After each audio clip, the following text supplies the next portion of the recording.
Well, we try not to. We haven't raised our, So you do have the ability as trustees to raise taxes on your constituents? yes, Okay. yes. I mean, we just had to recently start charging our residents for garbage pickup, which was a tough decision. Nobody wanted to do it, but we had to do something to keep our village solvent.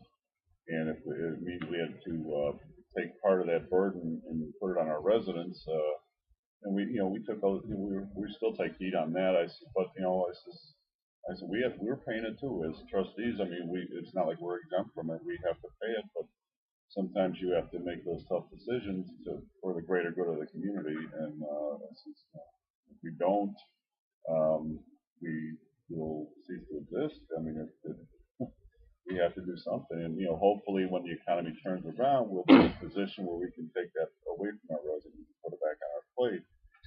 Because our sole purpose is to make Harwood Heights a wonderful place to live. And I've been a resident of Harwood Heights since 1983. So I like it there. I'm in my third home there. Okay. So, do you have a lot of frustration with the federal government when you see taxes go up, and you don't get any part of it, or you see taxes go up? What do you think of this real estate thing that's going on right now? I don't know. We didn't really talk about this, but our real estate bills came in February, and 55% of your tax assessment for 2009 or 2010, I think they backbilled for it, Yeah. was paid. So we paid 55% of our tax bill that was due this year in March, and now they're talking about not having the tax bill come out until after November or December, after the election. I was going to say, is there a significant event in November that would make that make sense for somebody? See, November. What happens in the first Tuesday of November? See, and Are you guys involved in that at all? Does the village have anything to say to the county to say, hey, because you do get part of those tax dollars, right? yes, that's Okay. where again that I mean when we try and budget, we have our property tax portions that come in March and April, and then again supposedly in September, October. Okay. And now if they're going to push that, and I heard it's going to be into 11 year 2011 before those bills will come out. I says that means that we're going to have to take what we have and stretch it Right. 3 or 4 more months. And to me, that just puts a burden not only on us, but the people that pay their tax bills. I mean, if you're budgeting for that, Sure. and I hear you have your money put aside, and suddenly the bill is not going to come until December or January. Well, you got Christmas, you got all your Christmas bills, and then you know what? You're going to hit the first installment of the next year 2 months after that. 3 months after that. So it really is not fair to the residents. For reason they have to. Well, I was just going to ask you that. We kind of have an idea why they're doing it because they want to miss the first Tuesday. But as an elected official, is there a reason? Is there a real reason that they give you? Does the county tell you? Because if I was a trustee, or if I was, and I think I would be, I'm not, but if I was, I'd be saying, hey, county, why are we doing this? Well, not only why are we doing this to our residents, but why are we doing this to our government? Well, I think every resident of Cook County, every municipality of Cook County should go to them and say, explain to me why this is happening. Well, but can the villages do that? Can the trustees or the elected officials in each, not just Harwood Heights, but all of them, can they go and say, hey, this isn't fair? Exactly what you just said. I mean, so we're going to get a double tax bill in the first quarter of 2011. And I'm just curious. See, the problem that I have with government is no accountability. There's just no accountability as what's going on. Well, you got to go over there and talk to this person. You got to talk about that person. I was thinking when you started talking, because I come from the city. We all kind of grew up in the same neighborhood, Jefferson Park, and we went to Alderman LeVar for everything, or Alderman Cluas, and we needed these kinds of things. There's accountability. This is just like there's no accountability at all. There should be somebody should be asking the question, why isn't our tax bill going to come out in August or September? Because it affects everybody. Yeah. I mean, it affects the little guy, and it affects the little villages, and it affects, obviously, the state has got to be affected somehow. And how do we do these things? These are the kinds of things I want to talk about for the show. Where's the accountability?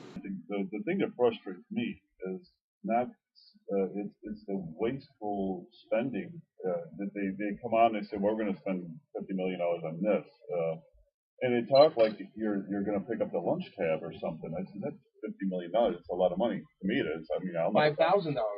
I said, I'll never see that in my lifetime, and they just talk around it like it's, they're gonna, have their car washed. Oh, we'll spend 50 million, we'll spend 100 million, and to me, that's where the frustrating part is that people, they just lost concept of the money that they're entrusted with and how they spend it. Let me, if I could go back and I wanted to ask you a question about this garbage pickup, and maybe sort of tie it into the tax thing. You said that you were having to pass that cost along to your constituents. Before you guys did that as a group, did you guys look at your budget and say, hey, where can we cut back? What can we do without, rather than pass that along? Because, once again, if you listen to the show, I'm an anti-tax guy. I don't believe in them. I don't want them to go up because I think that, okay, we need, everything that, we want to do that tax more. We want to do that tax more by the time that they just pile up. So did you guys, did you guys look hard and say, is there something we could do without before you made that move? We have done all of that, and we've tightened our belts. Our public works, our police, they're under budget for their spending. I mean, they have done a fantastic job in helping our residents, but it's still it's just not enough. I mean, with the downturn in the economy, our sales tax revenues have just plummeted. Real estate transfer tax, nobody's buying houses. Okay. So it's like a 1, 2, 3, 4 punch. Everything is just it's like the perfect storm of bad economic times. So part of the reason you had to pass this cost along is that revenues that you would normally get in a healthy economy, because you are a transactional based tax situation, where it's that the houses change hands or the sales tax. That's where the majority of your taxation comes in. So when the economy slumps, those transactional types of taxes are down, and that's what you use to run your village. So you were sort of, the revenues went down, as opposed to you guys just said, we want to add this service, we want to add this service. These were the basic services you were providing, and your transactional tax base went down. Okay. We've looked at all of our service contracts that our providers can do without this. I think we can. So we eliminate these things. We're negotiating contracts, with communications providers, and even our scavenger service contract is coming up. So we are in the process of negotiating that. But hopefully we'll get a better price, so we can.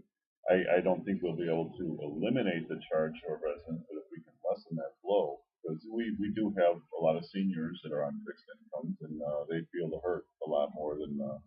When you say, well, it's $20 a month, $20 a month, what's the big deal? But for some people, that is a big deal, and that sounds good to me. I like the fact is that here they are, they can pretty much micromanage, and they can control the costs, or take a look at their budgets and look line by line.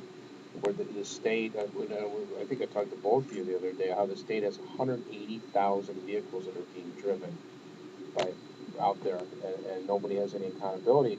When you're a smaller municipality, you can kind of get a handle on things and see what's going on. I remember the first time I moved out to Burpson, we got a bill. We got like a $27 bill a quarter. It was minuscule compared to the taxes that we're paying in the city, because the city of Chicago has their own garbage fleet and everything. They keep talking about privatizing, which probably wouldn't be a bad idea, but I don't think they have 4 people on a garbage truck anymore. I think they're down to 3. There's one guy that comes by my house and picks up my garbage. Well, Paul, when you were talking, I was thinking about something. One thing we never really talked about is how does it affect. You got to have garbage pickup. You have to have garbage pickup because there's other things, rats and sanitation, and different things that happen. It'll spawn a health issue.